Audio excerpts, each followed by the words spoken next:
Hello வணக்கம். நான் உங்கள் மாமியார் சமையலிருந்து பிரேமா. இன்றைக்கி நம்ம மோர் குழம்பு எப்படி வைக்கலான்னு சொல்லிட்டு பார்க்கலாம்.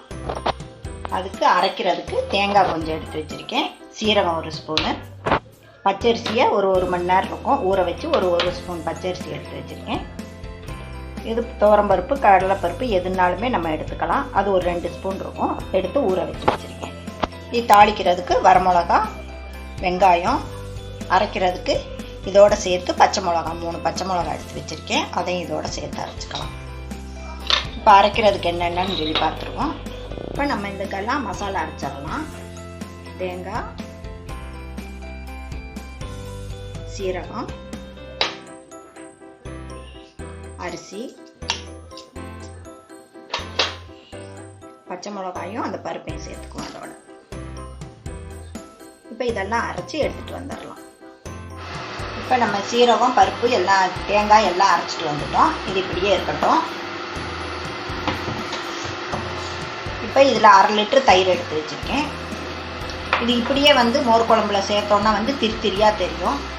அதனால் மிக்சியில் ஒரு அடி அடித்து எடுத்துக்கலாம். இப்போ சும்மா ஒரு 1/4 ஸ்பூனுக்கும் கம்மியாகவே மஞ்சள் பொடி போடுறேன்.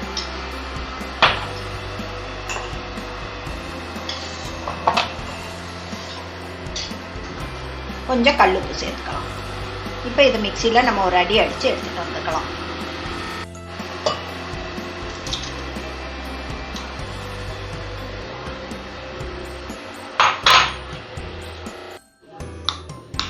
இப்போ நம்ம இந்த 2 அரைச்சிட்டு வந்தாச்சு தயிர். இப்போ அதெல்லாம் சேர்த்து இந்த மசாலையும் சேர்த்து இதோட ஒன்றா கலந்துடலாம்.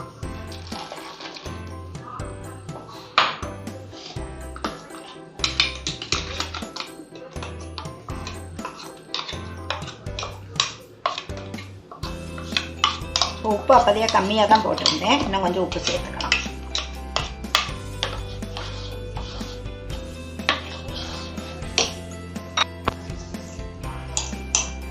இன்னும் கொஞ்சம் உப்பு சேர்த்துக்கிறேன்.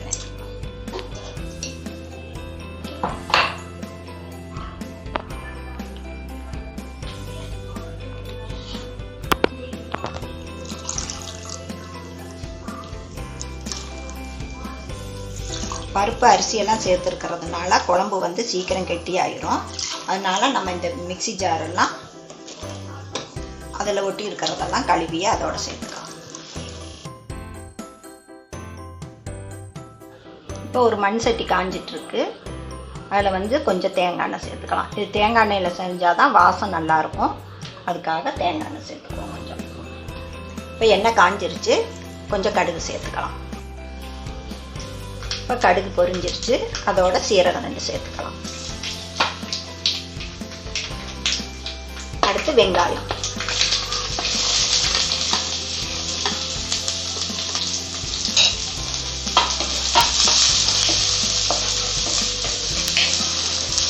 பல்லாரி வெங்காயம் தான் போட்டிருக்கேன், சின்ன வெங்காயம் போட்டிங்கனாலும் நல்லாயிருக்கும். அதோட 2 வரமிளகாயை கிள்ளி போட்டுருக்கேன்.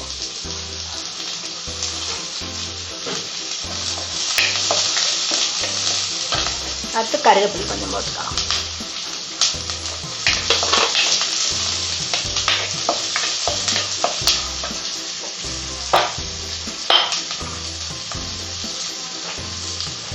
வெங்காயம் வதங்குறதுக்கு கொஞ்சம் டேபிள் சால்ட் போடுறேன்.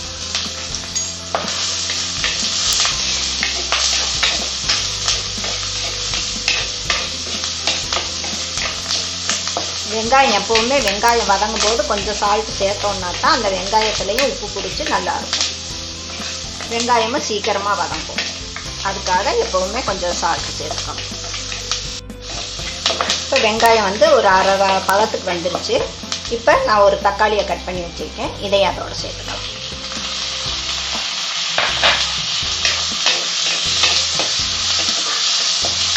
இது வதங்கிட்டு இருக்கட்டும். நான் இன்றைக்கி மோர் குழம்புல வடை போட போகிறேன். அதுக்கு வடைக்கு அரைக்கிறதுக்கு எடுத்துக்கலாம்.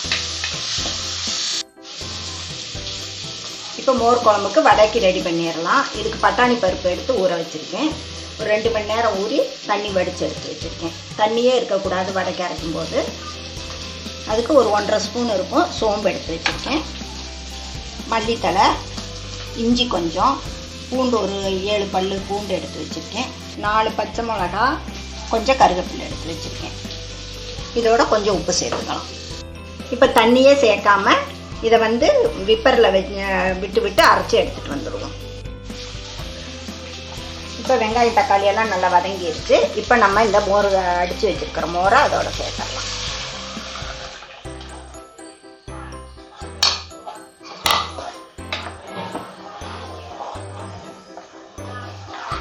மோர் குழம்பு கொதி வரக்கூடாது. அது மேலே அப்படியே நுரக்கட்டி வரும். அப்போவே நம்ம இறக்கிடணும். இப்போ உப்பு காரம்லாம் பார்த்துக்கலாம். இப்போ நமக்கு மோர் குழம்பு ரெடி ஆகிருச்சு. இப்போ பாருங்கள், அப்படியே நுரக்கட்டின மாதிரி நிற்கிது. கொதி வர வேண்டியதில்லை. நம்ம கொஞ்சம் சிம்மிலேயே வச்சு விட்டுருந்தோம்னா இப்படியே அதை கொதித்து ரெடி ஆயிரும். அதனால் நுரக்கட்டும் போதே நம்ம வந்து ஸ்டவ் ஆஃப் பண்ணிவிட்டு மல்லித்தழை போட்டு வச்சிடலாம். அவ்வளோதான். இப்போ நமக்கு மோர் குழம்பு ரெடி ஆகிருச்சு. காய் போடுறதா இருந்தால் வெள்ளை பூசணி போடலாம், வெண்டங்காய் போடலாம், சுரைக்காயும் போடலாம். வெண்டங்காய்னா நல்லா வதக்கிடணும். கொஞ்சம் தேங்காய் எண்ணெய் ஊற்றி நல்லா வதக்கிட்டு அப்புறமா இந்த நம்ம என்ன தாளித்து விட்டோன்னா அதை சேர்த்து வேக விடணும். நாங்கள் வடை போடுறதுனால சும்மா தாளித்து விட்டுருக்கேன். இதை இறக்கி வச்சுட்டு வடை சுட்டு அதில் போட்டு இறக்குவோம். இப்போ நம்ம அந்த பருப்பை அரைச்சிட்டு வந்துட்டோம், பட்டாணி பருப்பை வடைக்கு. இப்போ அதோட இன்னும் கொஞ்சம் கொத்தமல்லி தழை சேர்த்துக்கலாம். கொத்தமல்லி தழை போட வரைக்குமே நல்ல வாசனையாக இருக்கும். அதோட வெங்காயம் கட் பண்ணி வச்சுருக்கேன், அதையும் சேர்த்துக்கலாம்.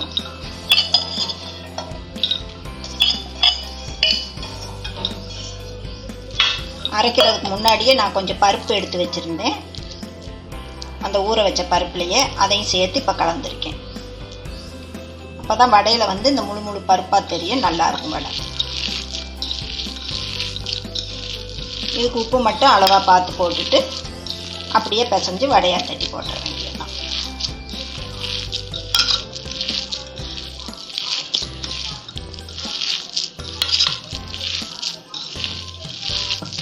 நமக்கு வடைக்கு மாவு ரெடி ஆகிடுச்சு. இன்னும் வடை சுட்டு எடுத்துடலாம்.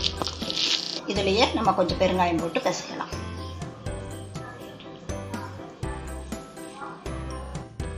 இப்போ நமக்கு வடைக்கு எண்ணெய் காய வச்சிடலாம். இன்னைக்கு கடலை எண்ணெயில் தான் போட போகிறேன். இப்போ எண்ணெய் காஞ்சிட்ருக்கு. நம்ம இப்படி ஒரு உருண்டை பிடிச்சி இப்படி சும்மா லேசாக இப்படி தட்டுனோம்னாலே போதும். அப்படியே போட்டுடலாம். லேசாக இப்படி அழுத்தி எடுத்தோம்னா, லேசாக வச்சு இப்படி அழுத்தினோம்னாலே போதும். உள்ளங்கை வச்சு இப்படி அழுத்தினாலே வடை ரவுண்டாக அழகாக வந்துடும்.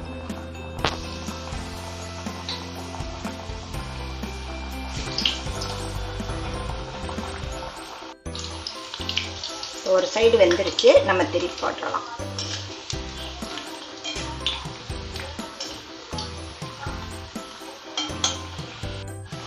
இப்போ வடை நமக்கு நல்லா வெந்துருச்சு.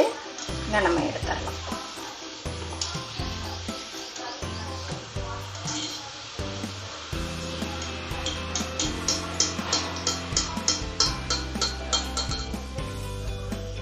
இப்போ நம்ம இதை மோர் குழம்புல சேர்த்துடலாம்.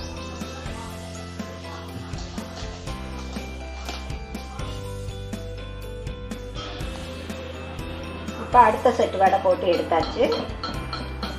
இதையும் அந்த மோர் குழம்புலையே சேர்த்துக்கலாம்.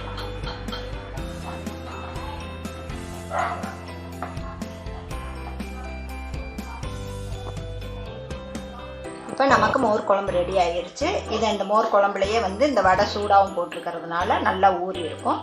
சாப்பிடும்போது நல்லா டேஸ்ட்டாக இருக்கும். இதே போல் செஞ்சு பாருங்கள், எப்படி இருக்குன்னு சொல்லுங்கள். பிடிச்சிருந்தா எங்கள் சேனலை சப்ஸ்கிரைப் பண்ணுங்கள். தேங்க்யூ.